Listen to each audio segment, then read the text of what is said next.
Hello and welcome to our The Inverted Fullbacks podcast. This is me, Fez, and with me is Sanan. Sanan, how are you doing? I'm doing great. Finally, the international break's over.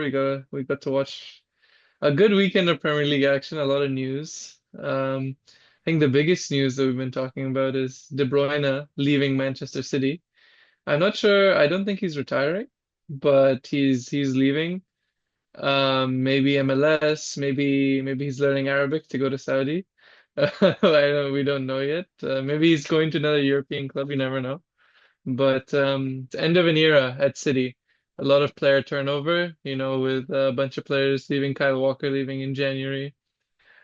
Stones, not featuring as much. So yeah, a new chapter for them. Yes, one person's loss is another person's gain. So most probably he'll head to MLS or the Saudi League, as you talked about. He's almost 34, and Guardiola also said in one of his press releases or press conferences that if you look at his numbers, so he was getting close to 400,000 pounds per week, which amounts to over 20 million pounds for the contract, and they want those funds to clear out because he hasn't had the best of run in terms of his injuries. He's missed most part of the last two seasons. He's a great playmaker. He's won so many Premier Leagues, the Champions League as well, the first time in Manchester City's history. But now it seemed like although it seems like a season or two early, but it seems to be the perfect time for him. Although not the best of finishes for Manchester City this year, they're not winning the league, but they're still up for the Champions League. And according to Guardiola, if they finish in the top four, that'll be a success for them. If you keep in mind how their season has went. It's definitely a time for rebuilding for Man City. And if you're De Bruyne, I don't think it makes sense to stick around and maybe take minutes away from younger players who could be developing. And on 400K a week, you can fit three players of the age profile, of like 23 and under. And that's just a lot of, maneuverability to give City. And yeah, he's a great player. I think there's also news that they're building a statue for him, Guardiola said in a press conference, which is very interesting. I think, deserving. He kind of is the talisman of that project. He was there, throughout all of the successes. And I remember when he was bought, everyone was calling him a Chelsea reject. But as we've come to know in past years, Chelsea rejects tend to be pretty good. Yep. Mo Salah as well. But yeah, great career. But I think yeah, it's smart for both. It's the best thing for both parties. It's time to move on. And yeah, the old guard is leaving. But I think you watched the game this weekend, so maybe you can talk a little bit about that. Guardiola also talked about this in his press conference of how he had to play O'Reilly and Matheus Nunes at fullback positions, and he also mentioned that if you talked to me at the start of the season and you told me that these two people would be playing as our fullbacks, he wouldn't have believed it. But we saw the exits of Kyle Walker and the injuries in the left back position, so they have to play with these two, and it was a pretty dry, drawn match with their Manchester rivals, Manchester United. And I was awestruck by Rasmus Højlund's presence in the match. Like I saw the stats, he took 12 touches, but I almost saw none of those 12 touches. And at the 70th minute mark, he had to be replaced. And if we just talk about Matheus Nunes, who played as the right back, so Guardiola did mention in his post-match talk that he's not clever enough to play as a defensive midfielder for Manchester City, which is a big comment to come from your manager, especially for a player who's still in his young 20s and he isn't in his prime of like late 20s, or he isn't in the starting 11 at all times. He's also started as a left winger for Man City at times during the season, but he says that due to Nunes' physicality, he could be a really good right back after Walker has left. And he was really impressed with this performance against Dorgu, who was recently signed by Manchester United. He had a really big presence compared to Højlund in the match, although most of his shots were off target, but at least you could see him do something for Manchester Manchester United in the left wing. But overall, the match was a really big disappointment. I was watching the match with some of my Manchester United friends, and they weren't always the happiest. And they wanted, most of them wanted Joshua Zirkzee to come in. And when he came at the end, he took a few chances on target as well, but it finished 0-0. Think with Hoyland, I think it's been like a common theme throughout his time at United. You know, the sense that he's not contributing enough to games, he's not getting on the end of chances, he's not getting shots off. And you know, having signed him from Serie A, where you could argue, you know, he was still quite raw. I think it's quite confusing for United, who at the time probably were looking for a more ready-made striker. And I think Xerxes is just farther along in his development. I mean, he was better in Serie A than Hoyland was, and now in my opinion, he looks better when he plays than, you know, Hoyland. But, you know, United have invested a lot of money in Hoyland, so it would make sense for them to still, you know, pursue with him. But yeah, on to Matheus Nunes. I think Guardiola, you know, tends to say these types of things in press conferences. We seen over the years the way he says, you know, very eccentric things in these conferences. But I don't know. Yeah, I mean, from my perspective, of course, as a player, you probably don't want to hear that. But I think that's just, yeah, it is just the way Guardiola does things, and you know, it's worked for him so far. But what he was saying about Nunez having the, you know, attributes to play right back, I guess it makes sense. He's a good carrier of the ball. He is very physically good. He's quick. Um, but yeah, I don't know. You know, he's it's a brand new position, and you know, playing for Man City with, you know, so much of the ball, like, is putting a guy in a new position the best idea? I mean, if they have no one else, sure, but you know, I'm not 100% sure about that. And you know, maybe if he plays further forward, he could be better if he's not smart enough to play defensive midfield. Because I agree, defensive midfield for a team that plays a high line, wants to keep the ball, is a very tough position. You have to, you know, knit everything together, stop attacks, and you need to have a lot of presence of mind to do that. And if, you know, Nunez doesn't have that, then, you know, it's not worth the risk to play him there. But yeah, definitely a very boring match. I didn't want to watch the whole thing, but felt like a little bit of a waste of an hour and a half, but an hour and 45. But on to more exciting games. The Liverpool Fulham game ended 3-2. This was obviously, you know, even though the title race is over, I still enjoy watching Liverpool lose. It puts like 0.1% hope back in me, but you know, it was a good game. Honestly, I thought Fulham should have had a penalty early on for the Kelleher on Pereira tackle, but it didn't end up mattering that much in the end. You know, I mean, XG wise, I think Fulham had 3 goals on 0.79 XG, and Liverpool had 1 goal on 1.29. So it was like there weren't an abundance of chances, but Fulham were just clinical. And I think Liverpool typically don't do very well against Fulham, do they? They're not the best, and even Fulham have been really good against the top six. I was reading this article where it was mentioned, although they've played most of their matches this season against the top six opponents compared to the other Premier League teams, but they have usually played out really well against the top sides. And this season, there's also been we usually put Tottenham and Manchester United inside the top six, but that's not been the case, and there's been the emergence of other teams. But in this match, we saw a new right back for Liverpool, which was Curtis Jones. And we were talking about the right backs that Liverpool have in their disposal. And the new option is Curtis Jones. Although it wasn't the best of matches for him, as the first goal that Liverpool conceded was due to a mistake of his. He couldn't control the ball, which put it straight into the path of Ryan Sessegnon, who scored the first goal, a beautiful finish into the left corner of Kevin Kelleher.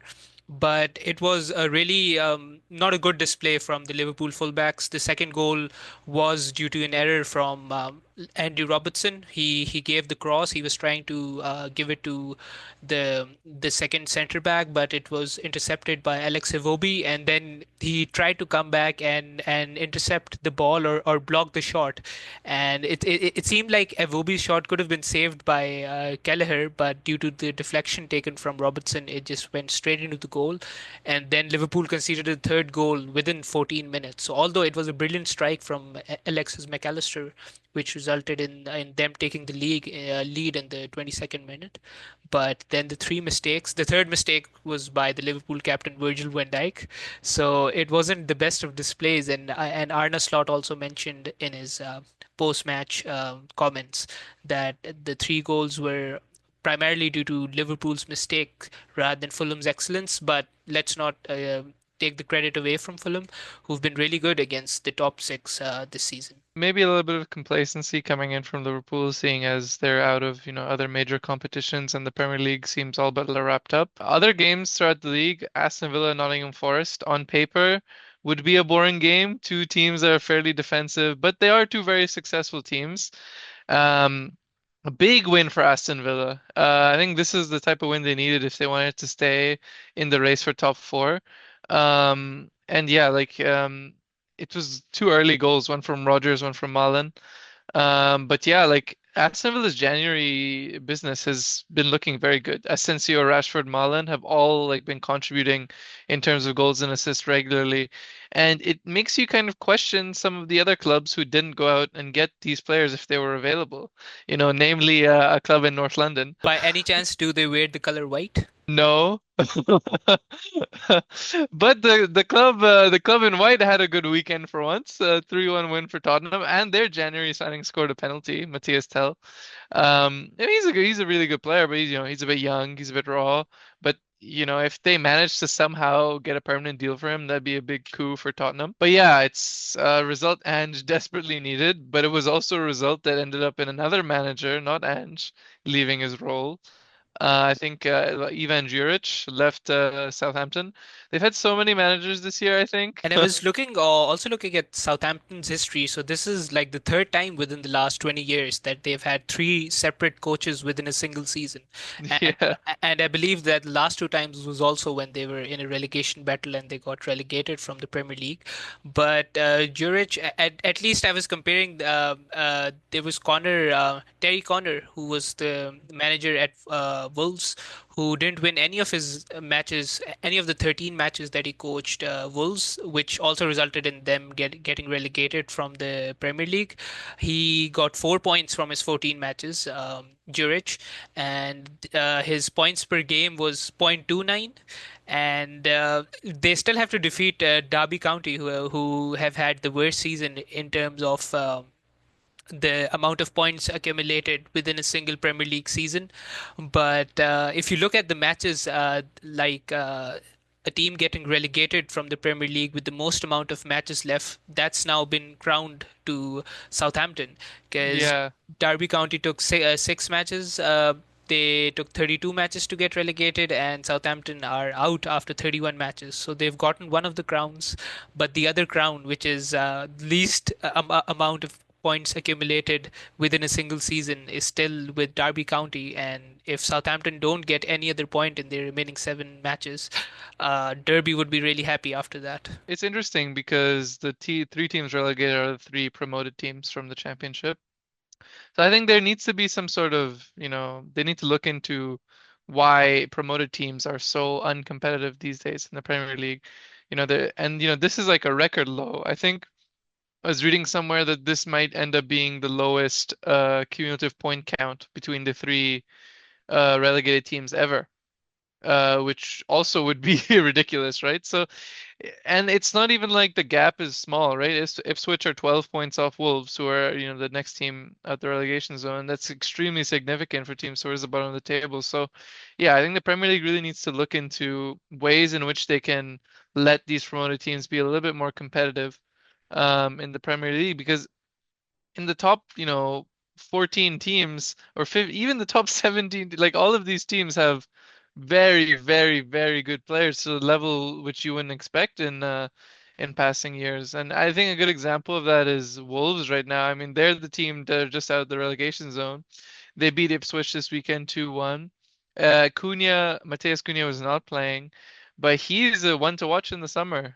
He's been angling for a move. He's been unbelievable, almost at times single-handedly keeping them in the league. He has a 62 million pound release clause, which, to be honest, in usual windows, when there's not a lot of strikers on the market, that would be a price where a lot of teams would be interested. But this window is very interesting because you have, Šeško, Gyökeres, Isak, him, Etitike from I think Stuttgart. Like all of these strikers are like top. And there's also Liam Delap. So, there's all of these players that a lot of these big teams are going to be interested in, and so it might actually drive their individual prices down, which is interesting. It's supply and demand. For once, there's an abundance of strikers on the market, and maybe not as many clubs looking for them, which is an interesting prospect. Another aspect that you need to think about is that Cunha signed a contract extension in the winter transfer market, but now with Wolves almost guaranteed a spot in next season's Premier League, it seems like his priorities have changed. Because he also, I think he came up with a statement or something a few weeks prior that now he isn't looking at a future at Wolves, because yes, they have played well in the previous seasons. They finished in the top 10 mostly, but now they're struggling, although not as struggling as the other three who are being relegated. But even with his release clause that you just talked about, so it seems like he's about to be offshored to probably within England or outside England, but it seems his future is somewhere else. I think at his release clause, it's a bit high. I think a better fee for him is maybe 50. Because at 62 million, that's the amount of money that's going to get you someone like Gyökeres or Šeško, or and at that level of price, I'd also rather pay Delap's release clause is 40 million. So I'd also rather pay 40 for him than 62 for Cunha. So yeah, I think if he's going to move on, I don't think the release clause is going to be the thing that's triggered because also that would mean it would have to be paid, somewhat upfront. Like yeah, I think it's going to move from for below that amount, but I don't think he's helped himself with the way he's been acting out recently. If he just kept his head down, kept playing like he was, I think a lot more clubs would be a lot more interested, rather than a player who, is going to be have an attitude problem if stuff is not going his way, right? So, and that's definitely something when you're spending that much money, it's definitely something you want to consider. Now, if you shift the talk from the Premier League primarily to the UEFA Champions League with the matches coming up tomorrow, I think the most exciting fixture is the one where your favorite team is participating. So he had a good result against Fulham last week, 2-1. But the big headliner of that game was Gabriel getting injured. Arteta said after the game that Gabriel's been carrying, a small, like an injury, like a smaller one since November, and he's, continually fought to play, and he's kept playing, and now eventually it's come back to bite us at probably the worst time possible. Just as we get Saka back, we lose Gabriel. So obviously it's not ideal. It puts a bit of a damper on the fixture from an Arsenal perspective because I think I said this last week. He's probably been our player of the season. But at the same time, Madrid are missing players. I know Ferland Mendy is not going to be able to play, and it looks like they're going to have to play some sort of makeshift left back, whether that be Camavinga, maybe Alaba. Both of which is good news for Arsenal fans. I mean, Saka is going to be up against one of them. Martinelli has looked really good recently. I don't know who he's going to play up front. For a long time, I've wanted him to try Nwaneri up front, but I think he's going to stick with Marino. But I think Arteta was going to do this before, but he's definitely going to do it now. I think we're going to play very conservative. Obviously, we're not parking the bus, but we're not going to be. I think we're going to be defending solidly. We're not going to be playing with a high tempo. We're going to build up slowly when we do have the ball. And I think we're going to try and work and score off set pieces, which is entirely possible. I mean, if you look at Madrid's numbers in the Champions League this year, they're very they're below average defensively, which for a team of their stature is like very disappointing. The thing that's holding them together is their unbelievable attack, right? And you'd think if Gabriel was fit, this game plan would be perfect. But with Kivior having to defend, Mbappe possibly, I mean, it's not the best prospect, especially since Calafiori is also injured. So that's the backup. So Kivior is almost definitely going to play at that left center back role. So it's very interesting. Like honestly, there's also the aspect where I think there's 8 Madrid players where if they get a yellow card, they're out for the second leg. So that's going to be something that plays into the tie. And for Arsenal, I'd say typically teams like having the second tie at home. But I think it's a good thing that Arsenal have the first tie at the Emirates. It's probably a good place for them to shake off some nerves. Rather than going straight to the Bernabeu off, a bad week where, we just had that draw at Everton with the very controversial penalty decision. I think we've had a lot of controversial decisions against Arsenal this year, but I mean, it is what it is. It was an all right game. I think Arsenal played how they usually play. On another day, we win that. I'm not really too worried about that result. But Madrid lost in their last game. That's definitely something you have to look at. Even though they had I think they lost, but they had 3.5 XG and only scored one or two goals. So it was like a bit of a shock result. But yeah, they're not gonna have 3.5 XG against Arsenal. I mean, I'm not trying to be. They're gonna have much less. So it's really gonna be about whether they take their chances. And Vinny on penalties. If they get a penalty, I won't be too scared, given his track record recently. But yeah, I think Mbappe is probably going to be the difference in this tie and his performance and whether, he can get handled by our center backs. Because I think on the wings, Lewis Kelly and Timber are, very high quality. I think our midfield can go toe to toe with their midfield. I think obviously our forward line's not the best, but we'll see what happens. Real Madrid just escaped a scare because Tony Rudiger, Mbappe, Winnie, and well, Valverde? Valverde, I believe. Yeah, they just missed a UEFA sanction where they weren't happy with Rudiger's celebration against Atletico Madrid in the round of 16, and I wouldn't like to replicate that celebration, or else UEFA might ban me from this podcast as well. But Rudiger is going to be playing the first leg against Arsenal, and one of another positive signs for Madrid is that their first choice goalkeeper Thibaut Courtois is back. So their second choice goalkeeper, who has performed really well in the previous season, is when Lunin. He went off injured, and Carlo Ancelotti had to bring in the third choice goalkeeper Gonzalez, who's a 19-year-old, and he made his senior debut.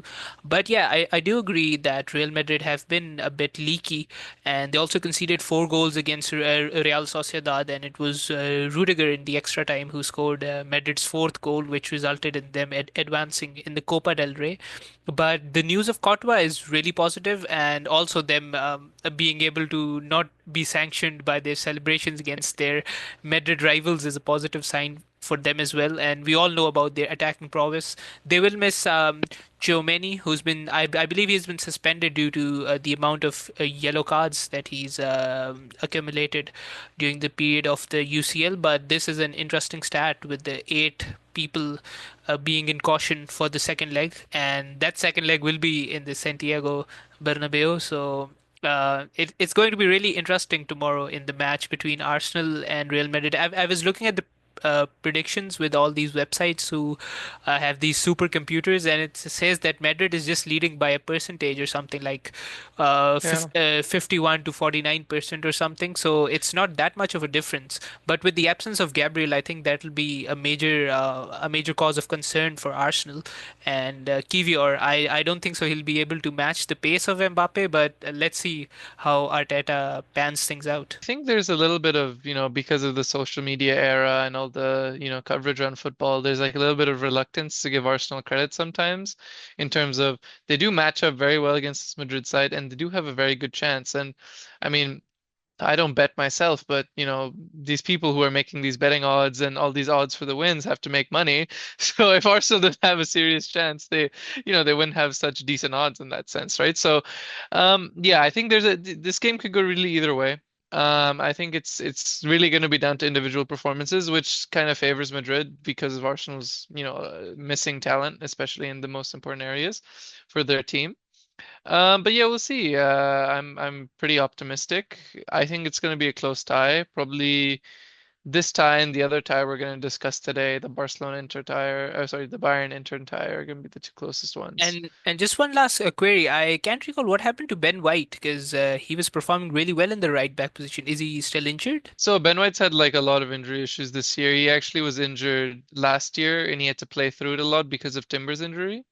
So it put him in a really bad position fitness-wise coming into the season. So when he came back from his injury, he was slowly brought back in. I think he picked up another knock, but he is going to be fully fit for the Madrid game. So there's a decent, in my opinion, I would start Saliba, White, and Timber, but there's also, you want a left-footed center back for good build-up, and it kind of makes sense to pick Kivior as well. But personally, I trust Ben White a bit more. But again, he's also been injured for a time, and Kivior has been playing games, so there's also that sense. So obviously, tough decision to make, but I think trust Arteta to make the right one. And if we shift our focus from the Arsenal Madrid game to the Bayern and Inter match, so there are four teams this time around who are fighting for the trebles within their domestic seasons. It's Real Madrid, Barcelona, Inter, and I believe PSG is the fourth one.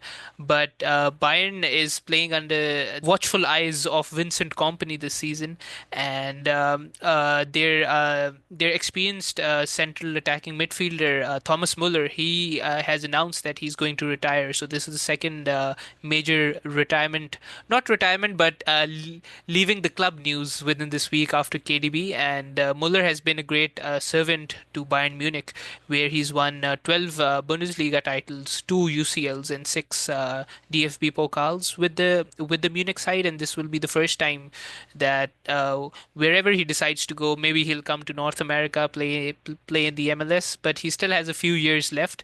And I believe he also won the World Cup with Germany when they defeated. Yeah, he was actually one of the best players of that tournament. I think he was tied for the Golden Boot maybe, but he was very good that time. I think he scored one of the goals in the famous 7-1 against Brazil as well. But yeah, no, Muller, unbelievable player. Is like Mr. Bayern. He's been there the entire time. Bayern have a lot of players, that like this that stay there their whole careers and are kind of fully associated with the club. But yeah, I mean, unbelievable player. I think for a couple of years now he's been on the periphery because you have Musiala and other players as well. So his time came, much like De Bruyne, and maybe he'll join Royce in the MLS. You never know. But in terms of this game, I think we saw, I don't know if you saw the match on the weekend, but Bayern did not rest any of their players. Harry Kane played the full 90 minutes, and they were pressing really hard, which is interesting because it's risky right before a big game. You don't want your players to be tired or injured. You want them to be fit. So, interesting narrative coming into the game. And yeah, like I still feel Inter Milan may win this, but there's a lot of individual quality on Bayern on both sides, but particularly Bayern's side. So, it's going to be a fun game to watch. It would have been more fun if we had seen Jamal Musiala, who's been playing really well for the national side as well. But he went injured in their most recent German league match, and he also scored a goal prior to the injury, which was his 45th German league goal. And he's just 22 years old, and before any of the previous German league players turned 23, he's third on the list with the most goals. So he's in good company over there. And Bayern Munich also have had like almost, I believe, half of their first choice players are out injured, with the goalkeeper Manuel Neuer being the first one, and then the Canadian left back Alphonso Davies, he's out due to an injury that he accumulated during his international fixture against the US. And then there's Dayot Upamecano who's out, and Kingsley Coman, and now the fifth player is Musiala. So they'll be missing these major players in all of their positions, their goalkeeper, their defense, and their wings as well. So we too had predicted in one of the previous episodes that we had Inters as favorites, and with these injuries now amounting up, I believe that Inter will go through in this affair. But one of the interesting stats is that the first leg between Bayern and Inter, will be the 10th time that these two teams meet up in European competitions. And Bayern have won five of these nine matches till now. They have drawn once and lost thrice. So Bayern is ahead in terms of the head-to-head affairs between these two teams, and they are also unbeaten in the last 22 home matches that they've played in UCL. The last time they lost was against PSG in 2021.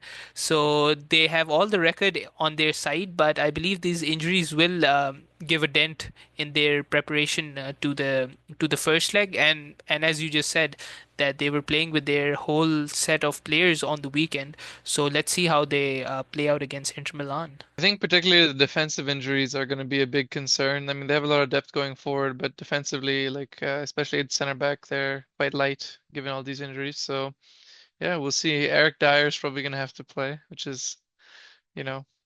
interesting, but It we'll see seems what like he has happens. just switched the clubs from Tottenham to Bayern Munich, but his role has been the same. Yeah, I'm excited to watch the games tomorrow. I'll have them both side by side. But I'll mostly be focusing. I actually know I'm going out to watch the Arsenal game, so that'll be fun. But yeah, I mean, we can move on to more local news if you'd like. The MLS. The MLS, which is the last section of our podcast usually. So there's this match between your city, Toronto, and Inter Miami, who's now the most followed, at least North American soccer club in the world after they got the hold of Lionel Messi.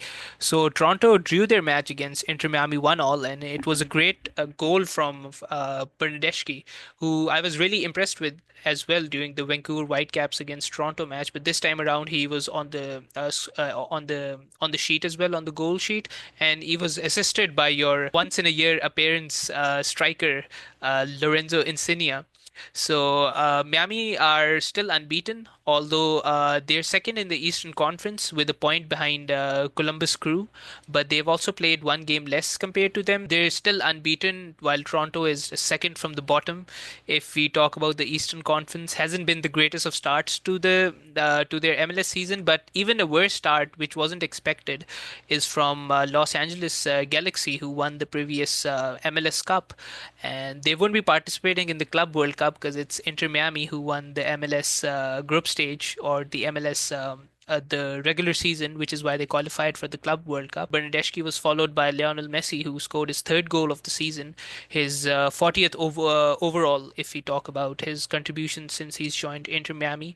And he has surpassed his fellow countryman, Gonzalo Higuain, if we talk about the goal contributions. This was his 44th goal contribution in the MLS. Toronto scored the first goal. I believe it was in the 47th or 48th minute when they scored, and this was only the second time that they went into a lead in this MLS season. But just a few minutes later, it was the sensational left foot of Messi, which cut short their lead, and the match then finished 1-1.